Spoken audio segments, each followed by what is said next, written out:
The Story of Mimi-Nashi-Hôïchi-the-Earless by Lafcadio Hearn. More than 700 years ago, at Denora, in the straits off Shimonoseki, was fought the last battle of the long contest between the Haika, or Tara clan, and the Genji, or Minamoto clan. There the Haika perished utterly, with their women and children, and their infant emperor likewise now remembered as Antoku Tenno. And that sea and shore have been haunted for 700 years. Elsewhere I told you about the strange crabs found there, called Haika crabs, which have human faces on their backs, and are said to be the spirits of Haika warriors. But there are many strange things to be seen and heard along that coast. On dark nights thousands of ghostly fires hover about the beach, or lit above the waves' pale lights, which the fishermen call onabi, or demoniers. And whenever the winds are up, a sound of great shouting comes from that sea, like a clamor of battle. In former years, the Haika were much more restless than they now are.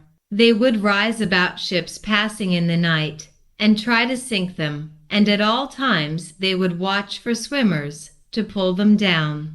It was in order to appease those dead that the Buddhist temple, Amidaji, was built at Akamagasaki. A cemetery also was made close by, near the beach, and within it were set up monuments inscribed with names of the drowned emperor and of his great vassals, and Buddhist services were regularly performed there, on behalf of the spirits of them. After the temple had been built, and the tombs erected, the Haika gave less trouble than before, but they continued to do queer things at interval, proving that they had not found the perfect peace. Some centuries ago there lived at Akamagasaki a blind man named Hôïchi, who was famed for his skill in recitation and in playing upon the biwa.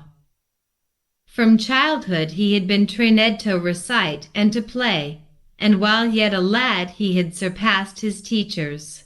As a professional biwa-hoshi he became famous chiefly by his recitations of the history of the Haika and the Genji, and it is said that when he sang the song of the Battle of Denora even the goblins, Kijin, could not refrain from tears.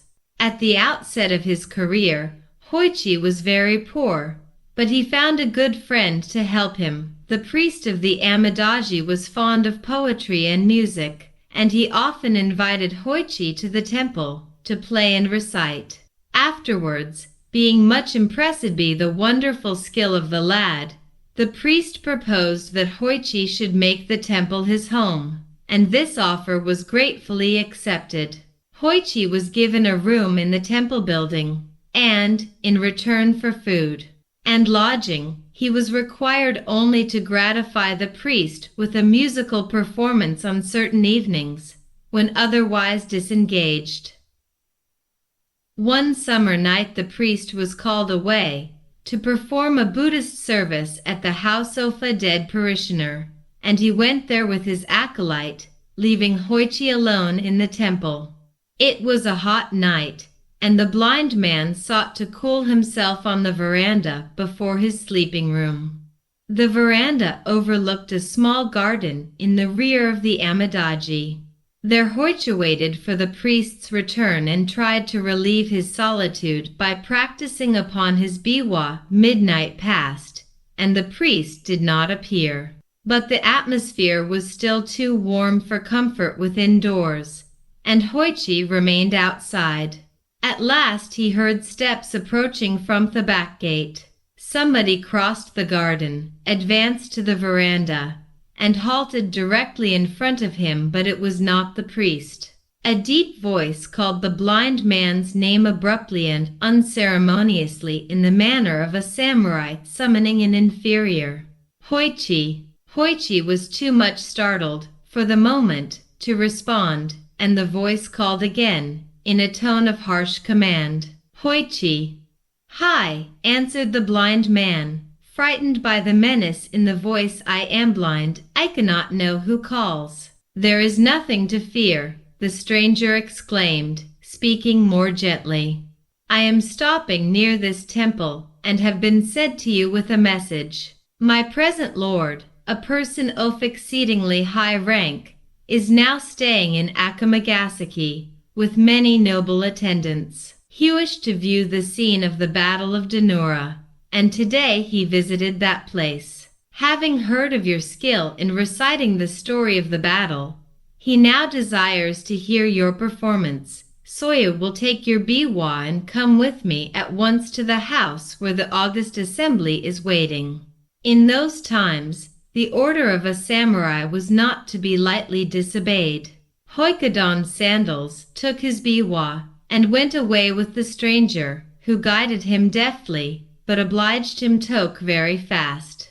The hand that guided was iron, and the clank of the warrior's stride proved him fully armed, probably some palace guard on duty.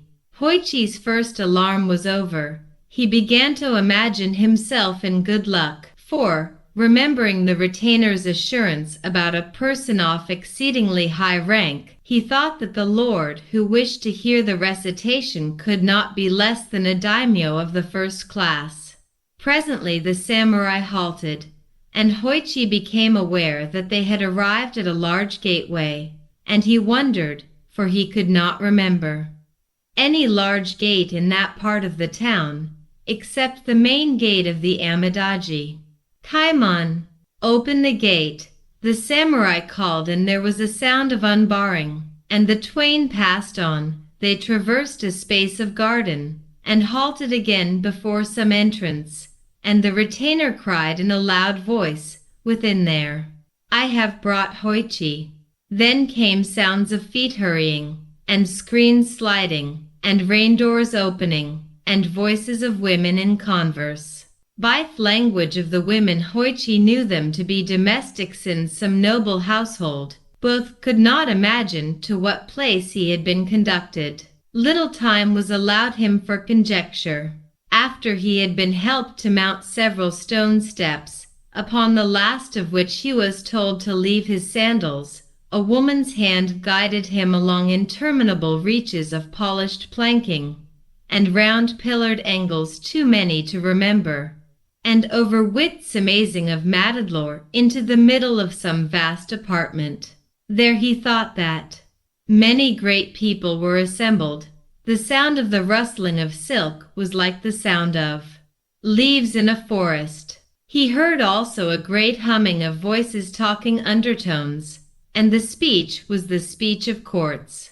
Hôïchi was told to put himself at ease, and he found a kneeling cushion ready for him. After having taken his place upon it, and tuned his instrument, the voice of a woman whom he divined to be the roho, or matron in charge of the female service, addressed him, saying, It is now required that the history of the Haika be recited, to the accompaniment of the biwa.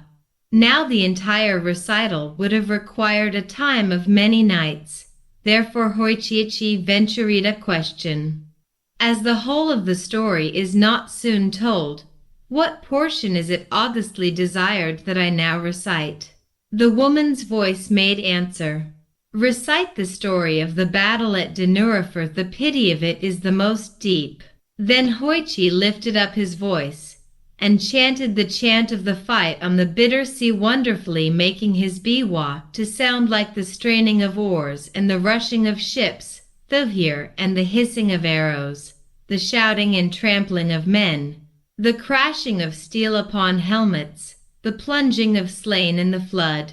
And to left and right of him, in the pause of his playing, he could hear voices murmuring praise. How marvelous an artist! Never in our own province was playing heard like this. Not in all the empire is there another singer like Hôïchi. Then fresh courage came to him, and he played and sang yet better than before, and a hush of wonder deepened about him.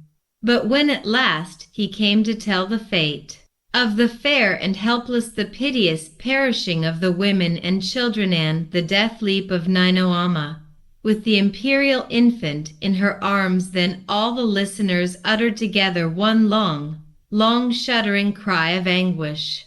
And thereafter they wept and wailed so loudly and so wildly that the blind man was frightened by the violence of the grief that he had made.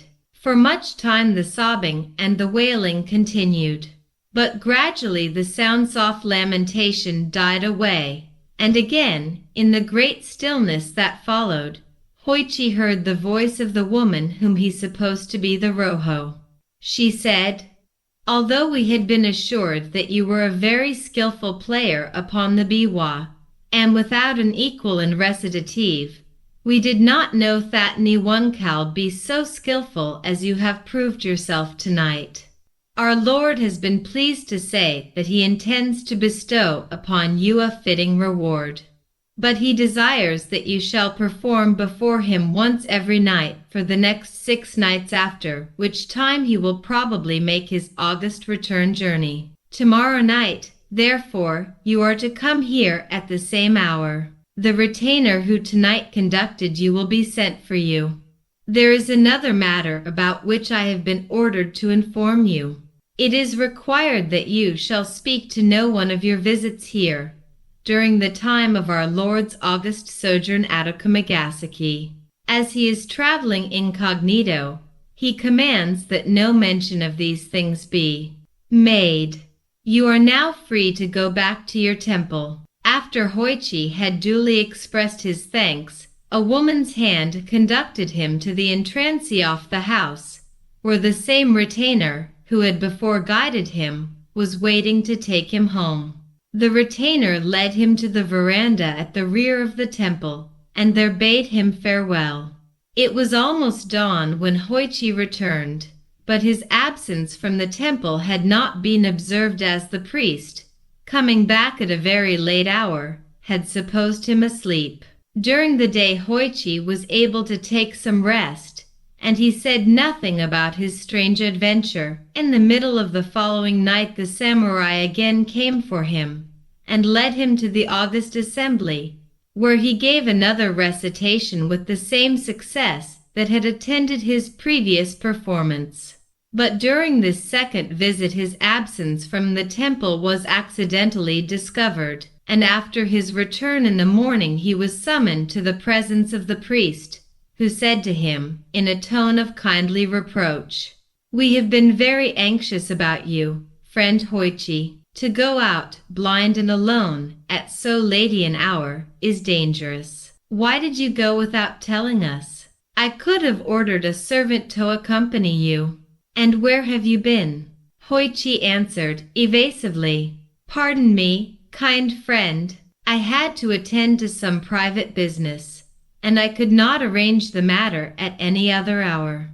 The priest was surprised, rather than pained, by Hôïchi's reticence. He felt it to be unnatural, and suspected something wrong. He feared that the blind lad had been bewitched or deluded by some evil spirits. He did not ask any more questions, but he privately instructed men servants of the temple to keep watch upon Hôïchi's movements, and to follow him in case that he should again leave the temple after dark. On the very next night, Hôïchi was seen to leave the temple, and the servants immediately lighted their lanterns and followed after him. But it was a rainy night, and very dark, and before the temple folks could get to the roadway, Hôïchi had disappeared. Evidently he had walked very fast, a strange thing, considering his blindness, for the road was in a bad condition. The men hurried through the streets, making inquiries at every house which Hôïchi was accustomed to visit, but nobody could give them any news of him. At last, as they were returning to the temple by way of the shore, they were startled by the sound of a biwa furiously played in the cemetery of the Amidaji. Except for some ghostly fires such as usually flitted there on dark nights, all was blackness in that direction.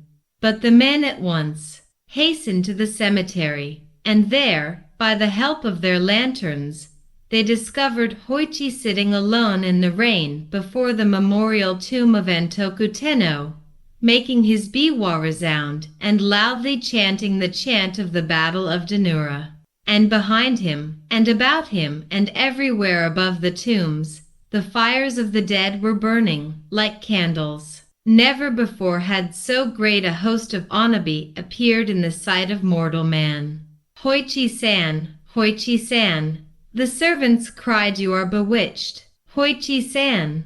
But the blind man did not seem to hear. Strenuously he made his biwa to rattle and ring and clang. More and more wildly he chanted the chant of the Battle of Danura. They caught hold of him. They shouted into his ear, Hôïchi-san, Hôïchi-san, come home with us at once. Reprovingly he spoke to them. To interrupt me in such a manner, before this august assembly, will not be tolerated. Whereat, in spite of the weirdness of the thing, the servants could not help laughing, sure that he had been bewitched. They now seized him, and pulled him up on his feet, and by main force hurried him back to the temple, where he was immediately relieved of his wet clothes, by order of the priest, and rec-lad, and made to eat and drink. Then the priest insisted upon a full explanation of his friend's astonishing behavior. Hôïchi long hesitated to speak, but at last, finding that his conduct had really alarmed and angered the good priest, he decided to abandon his reserve, and he related everything that had happened from the time of the first visit of the samurai. The priest said, Hôïchi, my poor friend, you are now in great danger. How unfortunate that you did not tell me all this before. Your wonderful skill in music has indeed brought you into strange trouble. Why, this time you must be aware that you have not been visiting any house whatever, but have been passing your nights in the cemetery, among the tombs of the Haika. And it was before the memorial tomb of Antoku Tenno that our people tonight found you, sitting in the rain. All that you have been imagining was illusion except the calling of the dead. By once obeying them, you have put yourself in their power. If you obey them again, after what has already occurred, they will tear you in pieces. But they would have destroyed you, sooner or later, in any event. Now I shall not be able to remain with you tonight. I am called to perform another service. But before I go, it will be necessary to protect your body by writing holy texts upon it. Before sundown the priest and his acolytes stripped Hôïchi. Then, with their writing brushes, they traced upon his breast and back, head and face and neck, limbs and hands and feet, even upon the soles of his feet, and upon all parts of his body the text of the Holy Sutra called Hanya Shinkyo. When this had been done, the priest instructed Hôïchi, saying, Tonight, as soon as I go away, you must seat yourself on the veranda, and wait. You will be called. But, whatever may happen, do not answer, and do not move. Say nothing, and sit still as if meditating. If you stir, or make any noise, you will be torn asunder. Do not get frightened. And do not think of calling for help, because no help could save you. If you do exactly as I tell you, the danger will pass, and you will have nothing more to fear. After dark the priest and the acolyte went away, and Hôïchi seated himself on the veranda according to the instructions given him. He laid his biwa on the planking beside him, and assuming the attitude of meditation, remained quite still, taking care not to cough or to breathe audibly. For hours he stayed thus. Then, from the roadway, he heard the steps coming. They passed the gate, crossed the garden, approached the veranda, stopped directly in front of him. Hôïchi, the deep voice called, but the blind man held his breath and sat motionless. Hôïchi grimly called the voice a second time. Then a third time savagely, Hôïchi. Hôïchi remained as still as a stone, and the voice grumbled, No answer, that won't do. Must see where the fellow is. There was a noise of heavy feet mounting upon the veranda. The feet approached deliberately halted beside him. Then, for long minutes during which Hôïchi felt his whole body shake to the beating of his heart, there was dead silence. At last the gruff voice muttered close to him, "Here is the biwa, but of the biwa player I see only 2 ears." So that explains why he did not answer. He had no mouth to answer with. There is nothing left of him but his ears. Now to my lord those ears I will take in proof that the august commands have been obeyed, so far as was possible. At that instant Hôïchi felt his ears gripped by fingers of iron, and torn off. Great as the pain was, he gave no cry. The heavy footfalls receded along the veranda, descended into the garden, passed out to the roadway, ceased. From either side of his head, the blind man felt a thick warm trickling, but he dared not lift his hands. Before sunrise the priest came back. He hastened at once to the veranda in the rear, stepped and slipped upon something clammy, and uttered a cry of horror, for he saw, by the light of his lantern, that the clamminess was blood. But he perceived Hôïchi sitting there, in the attitude of meditation, with the blood still oozing from his wounds. "My poor Hôïchi," cried the startled priest, "what is this? You have been hurt?" At the sound of his friend's voice, the blind man felt safe. He burst out sobbing, and tearfully told his adventure of the night. Poor Hôïchi," the priest exclaimed, "all my fault, my very grievous fault. Everywhere upon your body the holy texts had been written except upon your ears.